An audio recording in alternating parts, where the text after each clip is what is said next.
This is WENY News. Hey everyone, thanks for clicking on the webcast. I'm Kelly Meyer, and here's the latest from WENY News and the Star-Gazette. Well, the ferocious storm that's dumped massive piles of snow on parts of Buffalo isn't done yet. Authorities say snow totals by Wednesday afternoon could top 6 feet of snow in the hardest hit areas south of Buffalo, with another lake-effect storm expected Thursday. Temperatures in all 50 states fell to freezing or below on Tuesday, leading to record low temperatures more familiar to January than November. Racing winds and icy roads caused accidents, school closings, and municipal delays even where snowfall was low or absent. And motorists in 150 vehicles, including a women's basketball team, were stranded in their vehicles on the New York Thruway. And most vehicles had been cleared by early this morning, but the storm has led to 4 deaths in New York and 1 in Michigan. And the Tioga County Sheriff's Office is warning of a scam letter you may receive in the mail. The letter looks like this and claims it's from the Federal Bureau of Investigation's Anti-Terrorist and Internal Fraud Division. The letter states you won $10,000 from the UK Mega Millions lottery, but in order to receive the funds, you need to give out your personal and bank account information. The Sheriff's Office says if you receive a scam letter, don't respond and don't ever pay any money in advance to collect a prize or reveal any of your personal information. Pennsylvania's Attorney General says some of the pornographic emails that were exchanged among state government officials in a scandal that has claimed some of their jobs involved children and violent sexual acts against women. Attorney General Kathleen Kane said in an interview Tuesday night, the images are, quote, deplorable, but she is being stopped from investigating them by a court order. Kane didn't describe the material involving children and violent sexual acts against women or say who exchanged it. One of Kane's lawyers in the case, Lanny Davis, says he hasn't seen all of the emails involved and isn't sure to what Kane was referring. He says 2 images he saw of children were inappropriate, but not necessarily child pornography. And Republicans in the Senate are promising Democrats they haven't heard the last of the Keystone XL oil pipeline.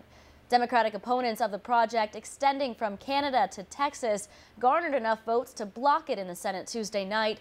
Now, Senate Republican leader Mitch McConnell is saying Republicans definitely will bring the issue back when a new Congress convenes in January. The GOP at that time will have control of both the House and the Senate, and it's currently the majority party only in the House. The Senate's 59-41 vote Tuesday night was a nail-biter to the end. The bill needed 60 votes to reach the White House. And happening today, the American Red Cross of Central New York is hosting a volunteer enrollment event for Cortland County. Red Cross staff will provide orientation of the organization and an overview of various volunteer opportunities. Lines of service include disaster services, blood services, and service to the armed forces. That's tonight at 6 at the American Red Cross. All right, Craig's here. I'll let him handle all the weather details. I know I took them over from you, but... That's all right. So, yeah, we'll get into the weather details, and specifically we'll talk the lake effect snow and, of course, our forecast. And you know what? It's Snowvember, which, by the way, is a hashtag. You can hashtag that and get all the updates. Snow kiddin'. Look at these snow totals here. This is from up in the Buffalo Metro. Lancaster, 60 inches of snow on the ground as of last check, and these numbers still need to be updated, okay?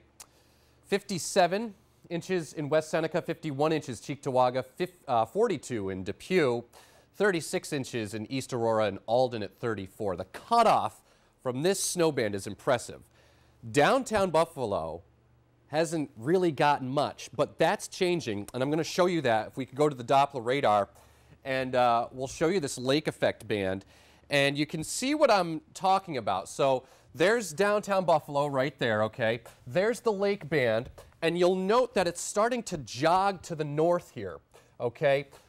Much of yesterday it was hammering the south towns with the wind blowing across that frictionless body of water. There's nothing to slow that wind down. So it's picking up all that lake moisture, that lake water vapor, and then you get into elevations here in western New York. Well, when that air hits those elevations, it's like a ramp, okay? So that air hits the elevations and it's forced up into the atmosphere, squeezing out all of that moisture. But with the winds up in the atmosphere now becoming more of a southwesterly direction as opposed to westerly, it's taking this band and shifting it to the north, as you can see. So now Buffalo is in that band. The north towns will be getting into that band. And the thing is this will weaken today, but a regeneration of the band will fire up Thursday and will likely impact the same areas with feet of snow. Unbelievable. It's just incredible. It's one of those meteorological phenomena that I just personally can't get enough of. Growing up in central New York and watching lake effect all my life. Impressive stuff. All right, let's give you specifics on what we can expect for our forecast today. The major lake snow is confined for areas to the west.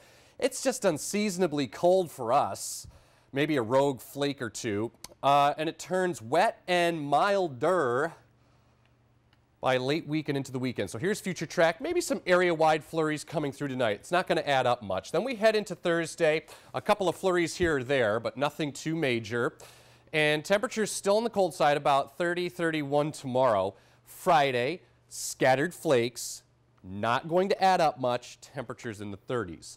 7-day forecast showing you we stay cold through the end of the week, but Saturday looks like a decent day, partly sunny, 39. And then the mild stuff, 50 with showers on Sunday scattered about. Scattered shower on Monday, 55. And showers and windy Tuesday, 46. Kelly? Well, you guys can tell us how you're feeling about this weather. The hashtag Snowvember on Facebook or our Twitter at WENY-TV. Although we aren't getting what Buffalo is getting, I'm sure it'll happen somewhere down the road here. So Snowvember, hashtag. It's a hashtag now. It's a hashtag. And Craig didn't make it up. I did not. It's a real thing. It is not mine. I do not own it. I believe one of the TV stations in Buffalo made it up. Oh, I'm sure they did with the snow they're getting up there. Well, Craig will have the latest weather for you, as always, coming up tomorrow morning on Good Morning Twin Tiers. But for the rest of the weather and sports and news, stay tuned to WENY at noon, 5:30, 6, and 11. And don't forget to pick up a copy of today's Star Gazette. I'm Kelly Meyer. Have a great Wednesday, everyone.